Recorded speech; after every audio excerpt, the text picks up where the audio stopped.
সাদাটা না কালারটা যেটা নেন দুইটাই কিন্তু সেম। এটাতে ANC এবং ENC দুটাই আছে, মানে অ্যাক্টিভ নয়েজ ক্যান্সেলেশন আর এটা কি জানি নয়েজ ক্যান্সেলেশন, একটু গুগল করে নিয়ে কমেন্ট করে দিন। তো এগুলো কিন্তু খুবই কম প্রাইস বা অ্যাফোর্ডেবল প্রাইসে পাওয়া যাইতেছে। আগে এগুলোর প্রাইস রেঞ্জ প্রায় 2000 টাকা রেঞ্জে ছিল, এখন মোটামুটি হাফ প্রাইস বলতে পারেন, পরিপূর্ণ না। তো আপডেটেড প্রাইস জানতে অবশ্যই আমাদের ইনবক্স করতে পারেন, কারণ পোস্টে প্রাইস দেওয়া হয় না, কারণ প্রাইস মাঝে মধ্যে ওঠানামা করতে পারে। তো কোনটা খোলা যায়, কালোটা খুলবো নাকি সাদাটা খুলি? সাদাটাই খুলি। এটা হচ্ছে অ্যাপেল এয়ারপডস এর মতো দেখতে একটা ক্লোন, ভালো ক্লোন, বাট অ্যাপেল এয়ারপডস কিন্তু ডিসপ্লে নাই, কিন্তু JBL এর একটা ইয়ারবাডস আছে যেটার ডিসপ্লে আছে। তো দুইটা মিক্স করলে যেটা হয় সেটা হচ্ছে এইটা। খুলে দেখে যে একটা সুন্দর প্যাকেজিং করা আছে, এর ভিতরে আছে হলো বাকি জিনিসগুলো।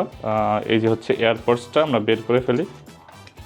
এর ভিতরে একটা কেবেল আছে, যেটা খুব একটা ইম্পর্টেন্ট না, তো কেবেলটা নিয়ে আমাদের কিছু না। এই দেখেন একটা সুন্দর আছে, এখানে একটা বিড়ালের ছবি দেওয়া দেখতেছি। এটা চাইলেই চেঞ্জ করা পসিবল। এই যেখান থেকে আমি ওয়ালপেপারগুলো চেঞ্জ করতে পারবো, বিড়ালের ছবি থেকে আমি অন্য ছবি চাইতে পারবো, যে কোনো ধরনের ওয়ালপেপার কিন্তু আমি দিতে পারবো। আরও অনেক কিছু আছে, টাইমার সেট আপ করা যাবে, তারপর টাচ টু ওয়েক, বিভিন্ন ধরনের সেটিংস আছে।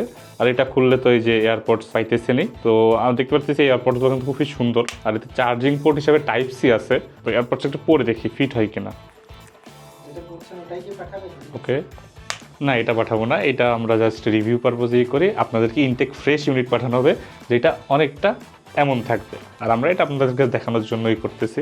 তো এই যে এখান থেকে আপনি গান টান চেঞ্জ করতে পারবেন, আরও অনেক কিছু করতে পারবেন। এমন আমাদের কাছে আগেও ছিল, তো অনেকেই হয়তো বা দেখেছেন।